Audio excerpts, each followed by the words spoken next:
Olá, turma do nono ano. Esse vídeo aqui é para explicar a atividade de hoje.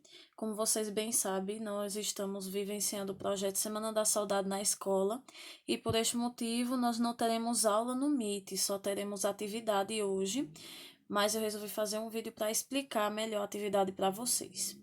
Bem, como título nós temos Histórias que a vida conta. Dizem que nenhum de nós resiste a uma história. É só alguém começar a contar um caso qualquer e nós já ligamos nossas antenas, curiosas para saber o que aconteceu. E claro, somos também contadores de história.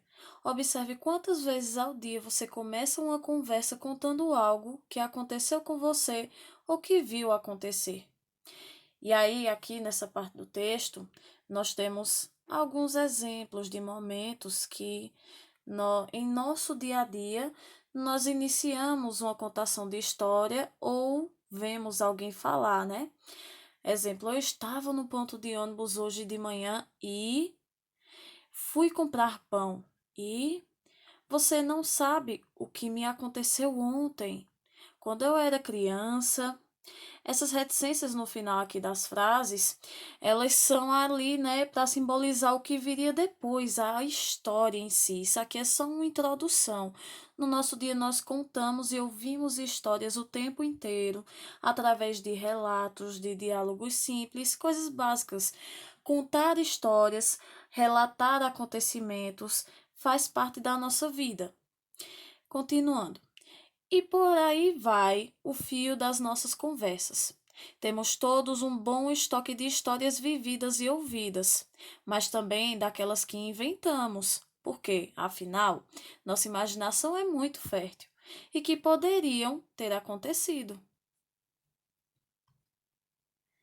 Bem, se é assim na fala, não é diferente na escrita. Boa parte do que os escritores põem no papel não é nada mais do que histórias que aconteceram com eles ou que foram contadas a eles, ou que poderiam ter acontecido, ou uma mistura de tudo isso. É desse oceano infinito de histórias que nascem as crônicas, os contos, os romances, mas também poemas e letras de músicas e mais, os filmes, as histórias em quadrinhos, as peças de teatro, as novelas da televisão e por aí vai. São inúmeros os gêneros e as situações onde a contação de histórias faz parte, onde ela se encaixa, onde ela aparece. E como fala aqui no nosso texto de introdução, né, de apoio, do mesmo jeito que nós contamos uma história falando de uma maneira simples, também podemos contar histórias de maneira simples escrevendo. É a mesma coisa, só que será através da forma escrita e não oral. E com isso nós chegamos à nossa atividade de redação de hoje. Se contar histórias, reais ou inventadas, é uma atividade que todos sabemos fazer bem na fala, podemos então aproveitar esta nossa habilidade como ponto de partida para aprimorar nossa prática escrita. Então, aqui ele já está falando que, a partir do momento que nós conseguimos contar a história de uma maneira, podemos adaptar isso para outra forma também.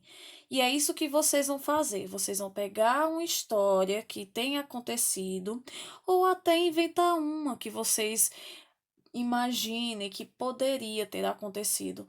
Nesse ponto, eu gosto de deixar em aberto porque muitas vezes a pessoa tem algo que ela gostaria de criar e não de contar algo que aconteceu. Então eu deixo vocês livres nesse ponto.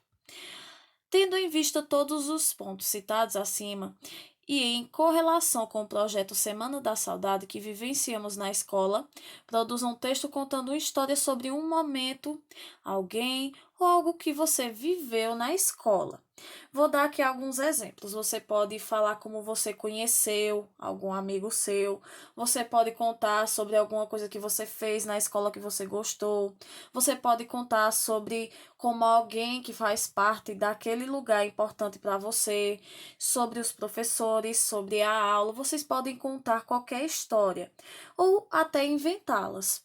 Não tem limite de linhas, ok? Vou colocar esse arquivo E essa parte aqui tem só o texto. Em seguida, tem uma folha aqui. Vocês vão criar um título para o texto de vocês também. E aqui tem uma folha com várias linhas. Eu completei a folha com linhas, mas não tem um limite, ok? Vocês vão ficar livres em questão da quantidade de linhas. Mas vocês não são obrigados a imprimir isso. Quem quiser imprimir pode, e quem quiser só fazer no caderno normal ou fazer no arquivo, pode também. O importante é que vocês façam da maneira que vocês preferirem, ok? Vou dar um prazo bom até a próxima semana para vocês fazerem esse texto, e qualquer dúvida que vocês tiverem, mandem mensagem que mais tarde eu vou estar respondendo vocês, ok? Um beijo, tenham uma boa tarde e um bom fim de semana.